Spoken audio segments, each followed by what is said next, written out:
Mr. Fussy was fussy about everything. Absolutely everything had to be neat and tidy and in its proper place.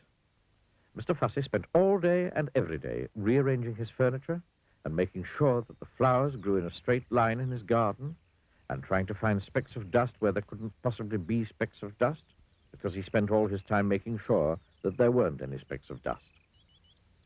One fine morning, Mr. Fussy was having breakfast. He was very fussy about what he ate. He opened the marmalade pot. "Oh," he exclaimed, "it's got bits in it." And he spent the rest of the morning separating the bits from the marmalade. Or, if you prefer, the marmalade from the bits. Fussy old fusspot, people used to call him.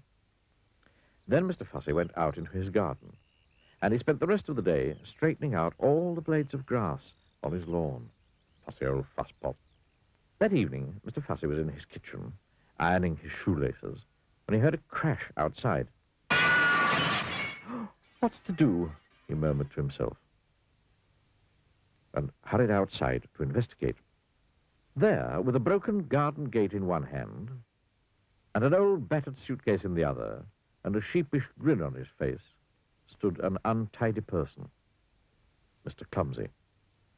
"Whoops," he said, holding up the garden gate. "It came off in my hand." "Who," spluttered Mr. Fussy, looking in horror at his garden gate, "are you?" "Oh, I'm Mr. Clumsy," replied the untidy person, grinning. And he stepped forward to shake Mr. Fussy's hand. He tripped over and fell on the lawn. "My grass!" cried Mr. Fussy. "My straight grass! You bent it." And he got down on his hands and knees and started straightening the grass. "But who are you?" he asked over his shoulder. "And why are you here?" "Oh, I'm your cousin, Blue," replied Mr. Clumsy. "Your long-lost cousin from Australia. I've come to visit." "If you look hard, there is a certain family likeness between them, isn't there?" "Well, aren't you pleased to see me?" continued Mr. Clumsy cheerfully, knocking over a flower or two as he got up.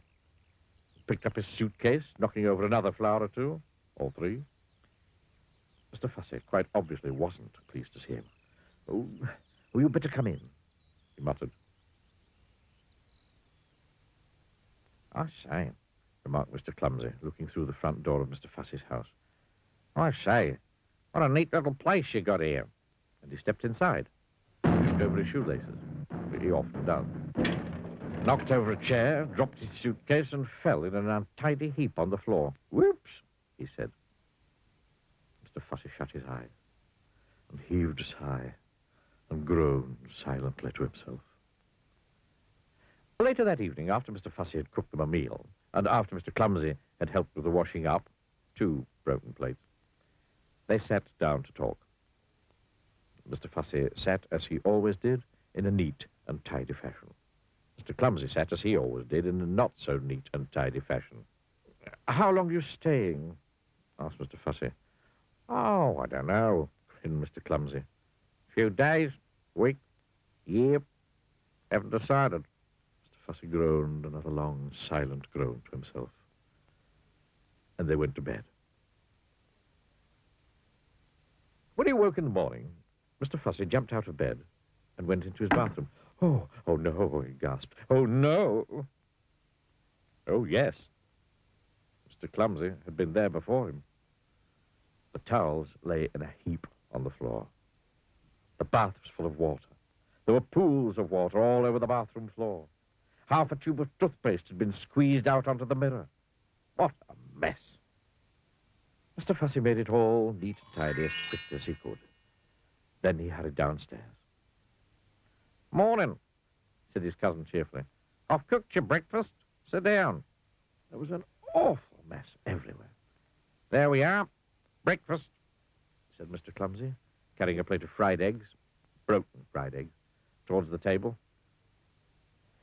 And then he tripped over those shoelaces of his, and then the eggs flew through the air, and they landed all over Mr. Fussy. Sticky, greasy, yellow, fried eggs. "Whoops," said Mr. Clumsy. After a week, Mr. Fussy's house didn't look like Mr. Fussy's house anymore. Don't you agree? But after 2 weeks, Mr. Clumsy decided to move on. Oh, thanks for having me, sport, he said to Mr. Fussy. It was very nice to see you, replied Mr. Fussy politely. What he was thinking was not so polite. It's very nice to see you going, was what he was thinking. Well, cheerio, said Mr. Clumsy. And off he went with his battered old suitcase. Goodbye, called Mr. Fussy, really meaning good riddance. Then Mr. Fussy fussed round his house as he'd never fussed before. Fussy old fusspot. That evening, Mr. Fussy was in his kitchen, polishing an egg, and he heard a crash outside. Oh, no, he groaned.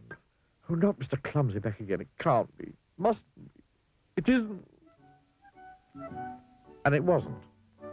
It was somebody else. Somebody who just walked straight through Mr. Fussy's garden gate. Somebody who can't help having little accidents. Somebody you may have met before. Hello, smiled Mr. Bump. I've come to visit. Ha! I thought I'd bump into you again sometime. Bump